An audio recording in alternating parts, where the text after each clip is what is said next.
Hi, everybody. This is Megan Malinowski, Beachbody Coach and NFPT personal trainer, and I wanted to talk to you about my weight loss story. So, when I was 30 years old, I was 200 plus pounds. I don't know how much over 200 I was because once I hit 200 pounds, I stopped getting on the scale. So, the week I decided to change was the week that I worked at a restaurant at the time. I had two people come up to me and ask me when my baby was due, and that hit me hard. And I did a lot of soul searching after that and decided that I needed to start working out. I needed to start doing something. And the whole time I did not want to go to a gym. I was so embarrassed about who I was, and how I felt, and so I decided to actually borrowed some the original Tae Bo VHS tapes from somebody. That's how long ago it was, and I started with that. And when I started, I had it in my head I was not going to diet because in my head, my idea of dieting was vegetables all day long. I didn't know how to eat. I knew I wasn't eating right because I was eating all processed fast food, believe it or not. I worked at a restaurant. So that's all I was eating because it was convenient. I didn't have to buy it because I got free food at the restaurant. And I worked there sometimes from 3 in the afternoon till 4 in the morning. So why wouldn't I take advantage of the food? So it was bad. But I decided that I didn't want to diet because I didn't want to restrict anything I was eating. Because all I knew from diets was it was so restricting that you were always hungry. And I didn't want to do that to myself. So I started working out. And I hope you guys kind of see this progression. So you guys realize if you're on the same health and fitness journey, that it's not going to happen overnight. Your old habits are not going to happen or your old habits aren't going to stop overnight. It is a progression, and I'm still fighting old habits. So I didn't want to change my diet. So I dropped, I'm going to say 40 pounds, just from working out. Again, I was pretty heavy.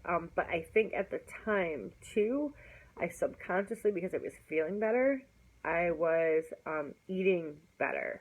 I still wasn't restricting anything. I wasn't portioning anything. I wasn't dieting. I still wanted to be able to eat what I wanted to eat when I wanted to eat it. But I think subconsciously, I was making healthier choices. But I hit a plateau. And I hit a hard plateau. I hit a plateau for probably about 6 months. It aggravated, it frustrated me. I even up workouts, nothing. Scale wouldn't budge. And this is before I started doing measurements and stuff for 6 months. But I refused to give in because I knew it was something I was doing.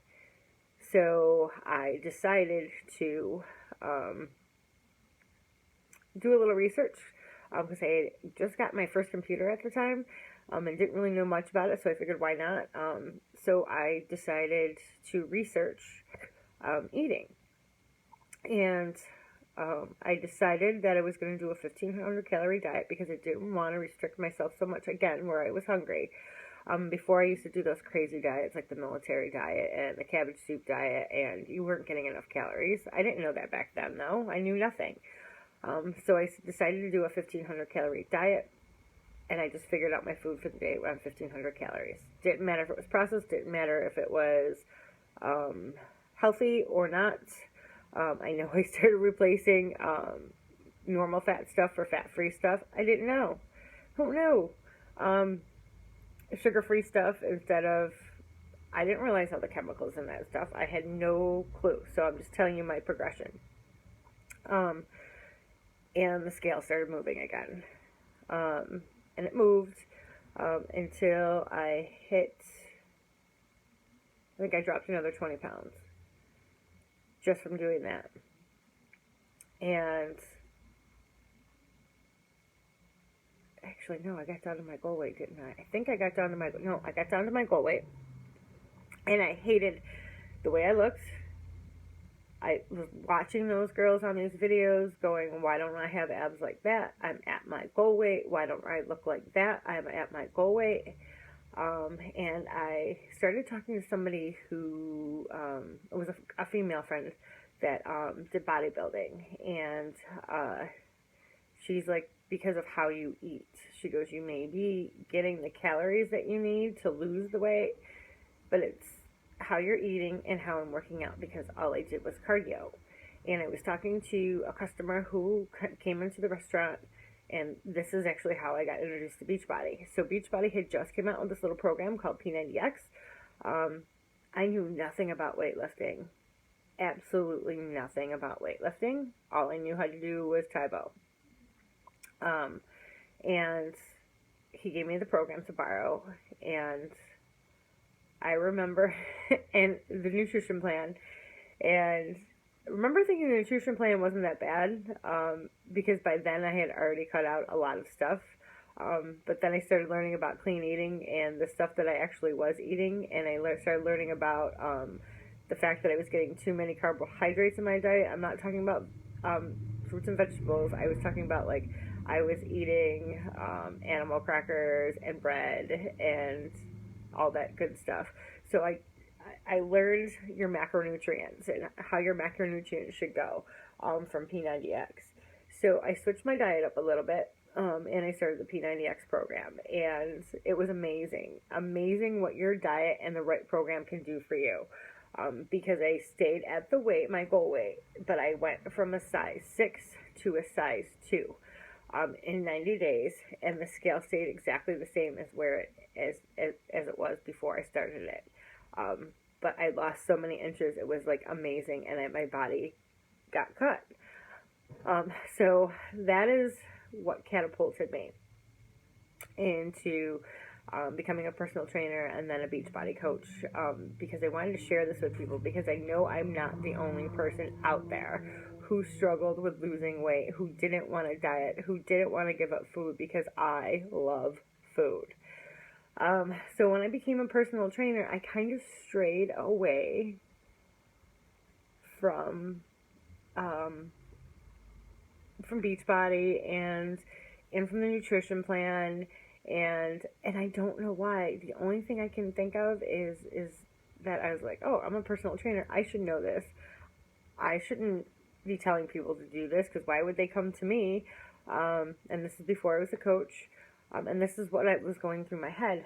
And during this whole process, I gained 20 pounds.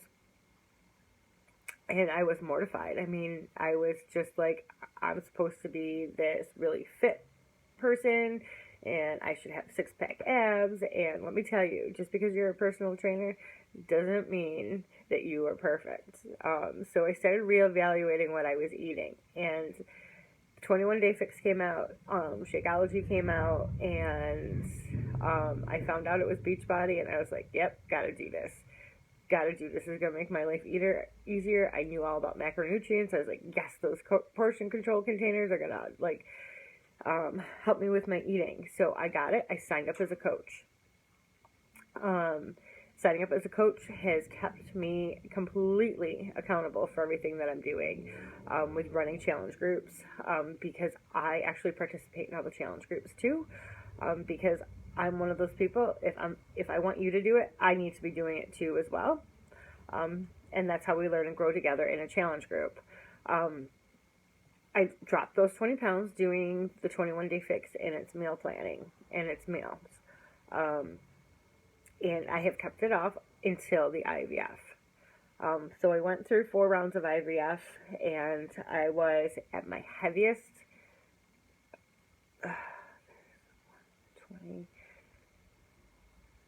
25 pounds I had gained at my heaviest. I weighed myself the day they called and told me that the eggs were no good. There would be no retrieval. And I weighed myself. And when me and my husband decided that that was it, we weren't going to put ourselves through that emotional roller coaster again, I got back into really doing my nutrition. And during all this roller coaster ride with the IVF, we found out I was hypothyroid, which I knew something was going on because it was slowly starting to gain weight back, and I hadn't changed anything, and I couldn't figure out why. And my doctor, my regular doctor, went for physical, said I was normal. All my levels were normal. But my IVF doctor found out that I was hypothyroid. So now that I'm done with this whole IVF journey, I am getting back into clean eating. But I have found out, and if you've seen my other blog post about hypothyroidism and what I found out about it, my diet has gone totally gluten-free. I'm getting most of my carbohydrates from fruits and vegetables. And I feel amazing. I can see the difference in my body. I'm not where I want to be yet. I'm only down 5 pounds, but my inches have gone down a lot. So this is where we need to not take stock in the scale. So I wanted to share my story with you in case anybody else out there, is going through the same thing. You don't want to give up food. You don't want to go to a gym because it's so self-conscious. Believe it or not, I never stepped into a gym until I was a personal trainer, and I still felt self-conscious about it. So the gyms really aren't my favorite place. I love where I work because it's just a training studio. It's not a public gym. So everybody that's going there, it's very, very, very welcoming atmosphere, which I didn't know they had those out there either. So this is like when I was losing my weight. So in case anybody else is going out there, or in case anybody's sitting there going through this roller coaster of what do I do, where do I start, how do I start, first of all, you can't go from one extreme to the other. It's got to be a progression, and it's not going to happen overnight. It's going to take time. Please feel free to contact me if you just want to have a free coaching call, or if you want to hear more about my groups. I would love to chat with you, and we can figure out a plan for you. So I will talk to you guys later. Bye.